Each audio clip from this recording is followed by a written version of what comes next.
Hello friends, सभी का स्वागत है हैप्पी क्लासेस 27/18/35 पे। चैनल का नाम माय सॉन्ग भी है। अब आज आपके सामने है दो रेखाएं रखने वाले समतल का समीकरण। और इसके पहले वाली आर्टिकल में मैंने एक थ्योरेटिकल पार्ट आपको बताया था। ये आपके सामने है कि दो रेखाओं का सहतलीय होना। अब इसमें मैंने आपको बताया कि दो रेखाओं का सहतलीय होना अर्थात दो रेखाएं एक समतल में हैं तो उसकी कंडीशंस क्या होती हैं। तो उसकी कंडीशंस लास्ट मोमेंट मैंने सिद्ध किया था कि ये vector a2 minus vector a1 dot vector b1 cross vector b2 बराबर 0 या उसका ये कार्तीय रूप है। अब पिछली वाली आर्टिकल आप देखेंगे, बिल्कुल उसी को टच कर रहा है। ये आपके सामने ये कहते हैं कि दो रेखाएं रखने वाले समतल का समीकरण।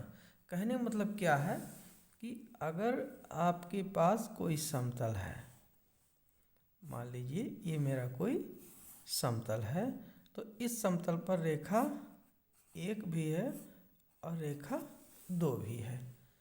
अच्छा, अब हमें इन रेखाओं के पैरामीटर्स के पदों में समतल का समीकरण पता करना है।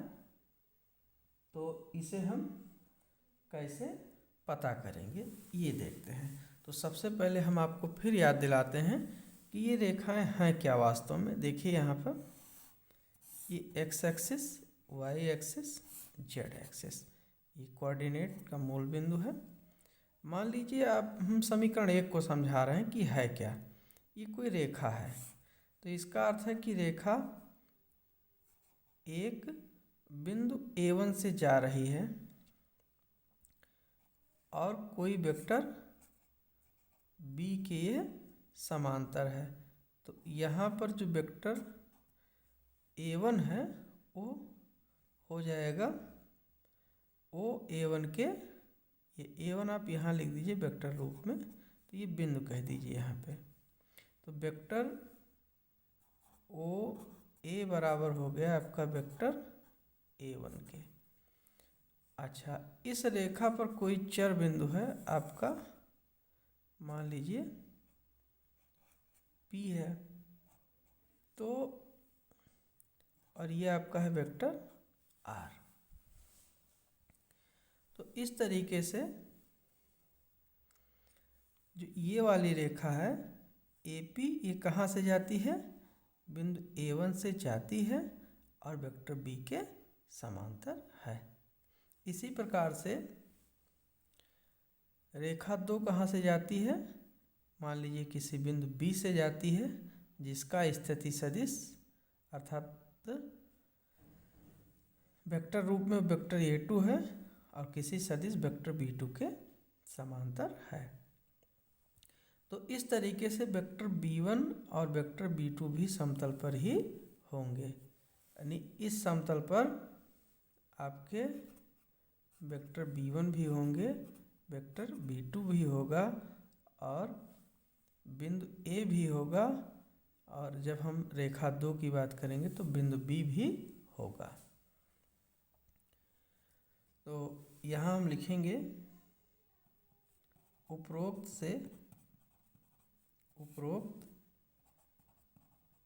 समीकरण एक तथा दो से हम यहाँ मान लेते हैं कि माना दोनों रेखाएं समतल पर हैं, ये रेखाएं कंटेन हो गई। इसका मतलब ये है कि वेक्टर OA बराबर A1 और यहाँ पर हम A का निर्देशांक मान लेते हैं कि X1 Y1 Z1 है। तो हमें वेक्टर A1 किसके बराबर मिल जाएगा, X1 I cap, Y1 J cap और Z1 K कैप। अच्छा, रही बात वेक्टर b1 की, तो जो आपका वेक्टर b1 है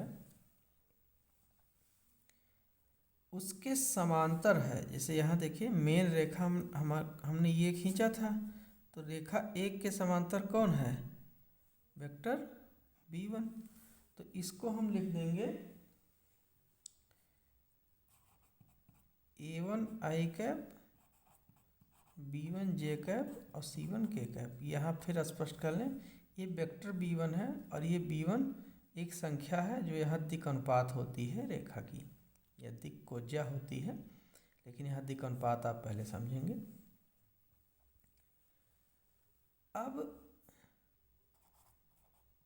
पुनः हम रेखा 2 से यहाँ लेते हैं, रेखा 2 से अगर रेखा 2 से बात करें तो जो वेक्टर OB है उसको हम वेक्टर A2 मान लेंगे और बिंदु B के निर्देशांक को मानेंगे x2 y2 z2। तो हमें मिल जाएगा x2 i cap, y2 j cap और z2 k कैप। और वेक्टर b2 को हम मान लेंगे a2 i कैप,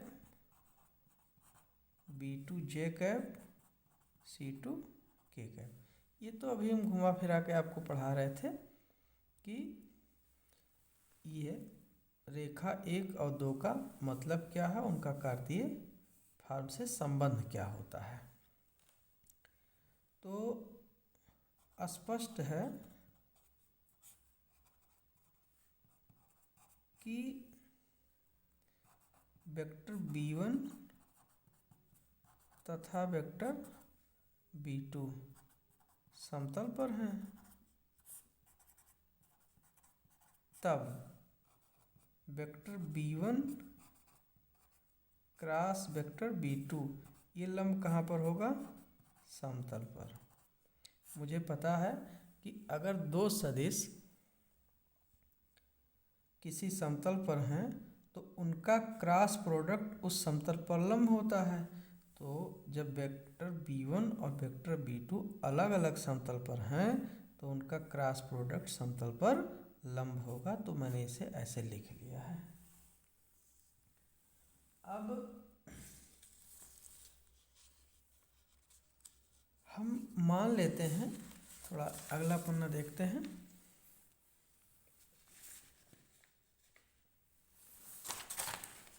यहाँ पर हम मान लेते हैं कि समतल पर कोई बिंदु, समतल पर कोई बिंदु P, चर बिंदु मान लीजिए x y z है। तो आपका एक AP अगर आप निकालोगे, वेक्टर AP, ए क्या है? रेखा 1 पर बिंदु A का निर्देशांक है और P कोई चर बिंदु है। मतलब अगर हम सदिश रूप में बात करें तो ये हो जाएगा OP माइनस OA के। बट हम जानते हैं कि OP को नॉर्मली वेक्टर R मानते हैं और वेक्टर OA हमने ऑलरेडी A1 के बराबर मान लिया है। तो स्पष्ट है कि वेक्टर AP बराबर vector R minus vector A समतल पर है।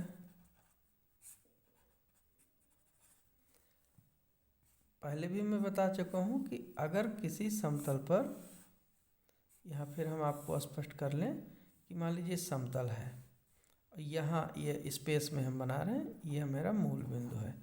तो एक बिंदु है आपका, ये है P बिंदु और यह बिंदु है आपका A और इसका निर्देशांक है x y z और इसका निर्देशांक है x1 y1 z1। तो आप चाहे AP फाइंड करो चाहे PA फाइंड करो, दोनों के दोनों कहाँ होंगे? समतल पर होंगे। अच्छा, ये तो मूल बिंदु है, इसको मिला दो तो वेक्टर फॉर्म में आपके बन गए। तो हमने क्या निकाला है, वेक्टर ए पी, ए से पी की ओर, तो ये हो जाएगा ओ पी माइनस ओ ए के, ये मान रख दिया। तो कुल मिला के जो वेक्टर ए पी है वो कहाँ गया, समतल पर।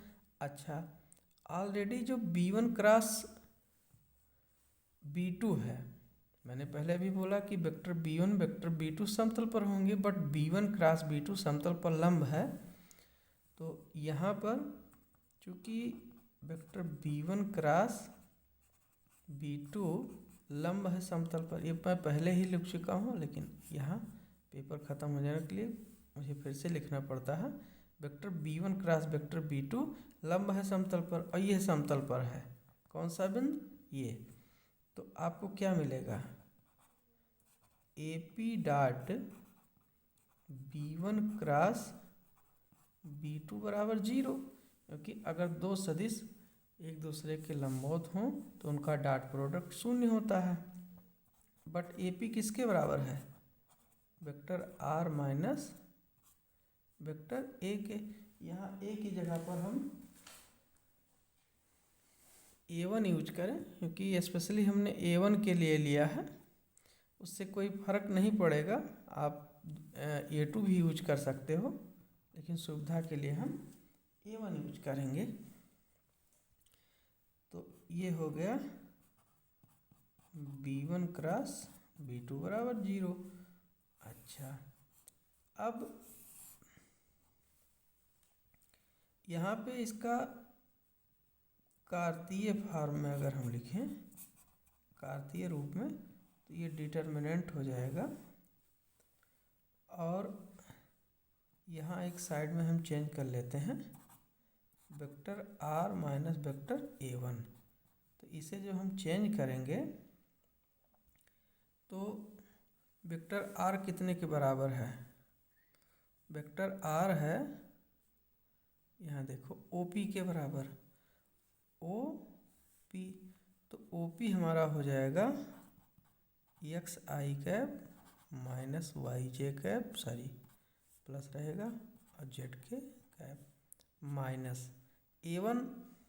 ऑलरेडी हम पहले ही बता चुके हैं कि जो हमारा वेक्टर A1 होगा, ये यहाँ देखते हैं, x1 आई कैप प्लस y1 जे कैप प्लस z1 के कैप होगा। तो इसको हम लिखेंगे